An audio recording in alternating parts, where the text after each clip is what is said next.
साल हो गए मणिपुर हिंदुस्तान का स्टेट है, मगर प्रधानमंत्री आज तक मणिपुर नहीं गए हैं। नफरत के बाजार में मोहब्बत की दुकान। हमने मैसेज दिया कि अगर आप नफरत फैलाओगे तो आग लगेगी। अगर आप जब अंबानी जी को, अदानी जी को 16 लाख करोड़ रुपया दिया जाता है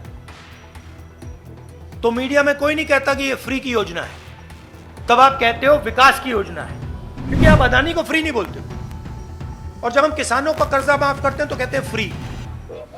हम मजदूरों को की मदद करते हैं, मनरेगा करते हैं, का पैसा देते, कहते हो फ्री। फ्री नहीं। नेशनल पीपल पार्टी जो मणिपुर में उन्होंने एनडीए से अपना जो है सपोर्ट वापस ले लिया है, वहाँ पर फ्रेश वायलेंस जो हो रहे हैं, उसको कैसे देखते हैं आप सर? देखिए, मणिपुर में जो हो रहा है पूरे देश को मालूम है। 1.5 साल हो गए,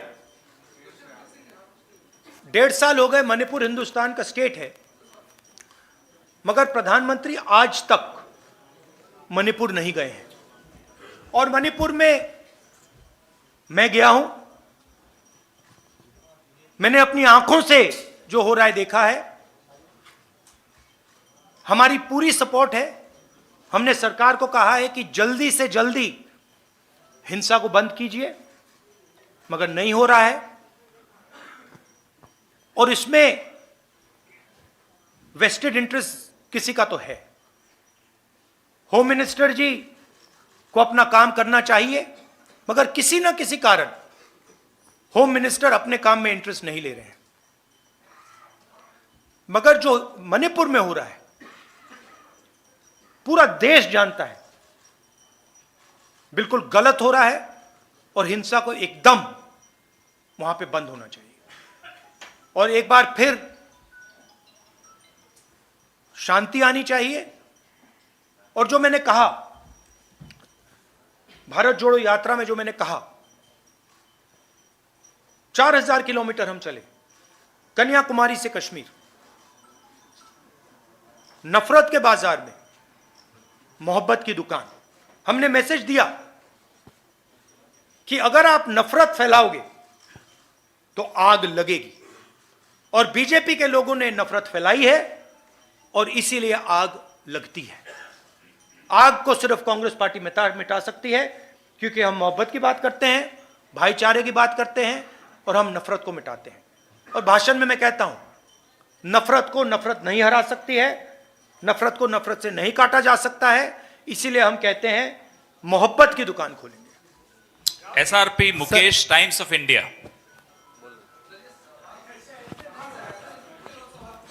सर, महागठबंधन की सरकार बनती है तो जैसा आपने बताया कि जो योजना है वो फ्री की जो योजना है, उसके लिए यदि केंद्र फंड नहीं करती है तो ऐसे में तो आम जन पे ही लोड पड़ेगा, तो आप पैसा कहां से लाएंगे? नहीं, सबसे पहले ये फ्री की योजना नहीं है, ये न्याय की योजना है। अगर आप जब अंबानी जी को, अदानी जी को 16 लाख करोड़ रुपया दिया जाता है तो मीडिया में कोई नहीं कहता कि ये फ्री की योजना है, तब आप कहते हो विकास की योजना है। विकास हो रहा है, देखो देखो, अदानी जी का 16 लाख करोड़ रुपया माफ हो गया, देखो कैसा विकास हो रहा है। आप कहते हो, आप लोग कहते हो, मैं नहीं कहता हूं। और जब महिलाओं को हम लाखों रुपए नहीं, 2500 रुपए, 3000 रुपए देते हैं तो आप कहते हो फ्री की योजना है। क्यों? या तो आप कहिए कि वो भी फ्री का है, या फिर आप कहिए ये भी विकास की योजना है। पहली बात यह है। दूसरी बात, झारखंड के पास भी पैसा है। यह नहीं है कि झारखंड के पास बजट नहीं है, उस बजट से हम अपनी योजनाएं चलाएंगे। मगर हमने सरकार से विनती की है कि जो झारखंड का पैसा आपके पास पड़ा हुआ है, वो पिछड़ों का पैसा है, दलितों का है, आदिवासियों का है, किसानों का है, मजदूरों का है, वो वापस दीजिए। वो आपका नहीं है तो वापस दीजिए। और उस पैसे का भी हम प्रयोग करेंगे, हम दबाव डालेंगे। मैं पार्लियामेंट में बोलूंगा कि झारखंड का पैसा भेजिए और उसका भी प्रयोग होगा।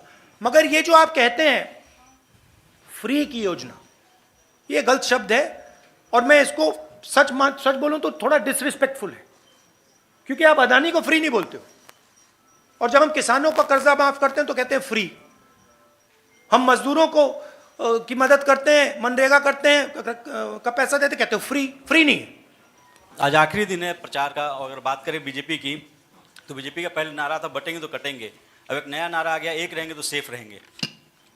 एक रहेंगे तो सेफ रहेंगे। और आपका सवाल क्या है? वही नारे आपका सवाल है कौन सेफ रहेगा और कौन एक रहेंगे। मैं आपको बताता हूं, मैंने मुंबई में भी इसकी चर्चा की। हमने पता नहीं आपने देखा, हमने वहां पे पूरा नारा समझाया, सेफ दिखाया और सेफ के अंदर धारावी का मैप था। नरेंद्र मोदी जी का कहना है कि अगर अंबानी जी और नरेंद्र मोदी जी, अमित शाह जी एक रहेंगे तो वो सेफ रहेंगे। ये नारा है उनका। पूरा देश जानता है कि सरकार अदानी जी के लिए चलती है। आपकी जमीन, आपका जल, आपका जंगल, आपके एयरपोर्ट, आपके पोर्ट, ये सारे के सारे नरेंद्र मोदी जी अदानी को देते हैं। कांग्रेस पार्टी गरीबों की सरकार चलाती है। हम रिजर्वेशन की बात करते हैं, हम विकास की बात करते हैं, बेरोजगारी की बात करते हैं, जाति जनगणना की बात करते हैं। तो ये क्लियर है, लड़ाई विचारधारा के, दो विचारधाराओं के बीच में है। हम कॉन्स्टिट्यूशन को बचा रहे हैं। कॉन्स्टिट्यूशन में कहीं नहीं लिखा कि एक व्यक्ति को हिंदुस्तान के सारे एयरपोर्ट दिए जाए, एक व्यक्ति को झारखंड की जमीन, जल, जंगल दिया जाए। कहीं नहीं लिखा कॉन्स्टिट्यूशन में। तो ये लड़ाई है। विनोद ओझा, दैनिक भास्कर। नमस्कार राहुल जी, आपसे ये पूछना है कि पिछली सरकार ने मतलब जेएमएम ने ये घोषणा की थी अपने, कहां दिख नहीं रहा है मुझे।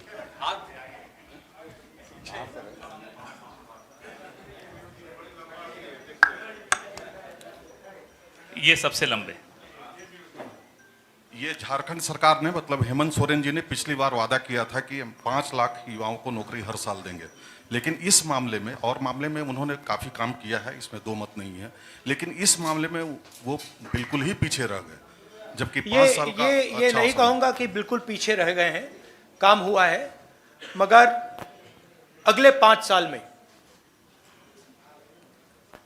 एक्सेलरेटेड तरीके से काम होगा। हमारी सरकार, सब लोग जानते हैं कि जो बीजेपी की सोच है वो आदिवासियों के खिलाफ सोच है। झारखंड के चीफ मिनिस्टर को बीजेपी ने अरेस्ट किया है। झारखंड के चीफ मिनिस्टर को डराने की कोशिश की है, धमकाने की कोशिश की है, फॉल्स एलिगेशंस लगाए गए हैं और झारखंड के चीफ मिनिस्टर पीछे नहीं हटे हैं। और उनसे ये इसीलिए किया जा रहा है क्योंकि वो आदिवासी हैं। अंकित मिश्रा, पीटीआई। और बेरोजगारी का मेन जो बात है, और ये मैं हर प्रदेश में कहता हूं, जो आपने बेरोजगारी की बात उठाई, उसका मेन कारण है कि नरेंद्र मोदी की सरकार ने नोटबंदी की और गलत जीएसटी लागू की। और ये दो चीजें, ये योजनाएं नहीं हैं, ये डेवलपमेंट प्रोग्राम्स नहीं हैं, ये छोटे व्यापारियों को, स्मॉल और मीडियम बिजनेसेस को मारने के हथियार हैं।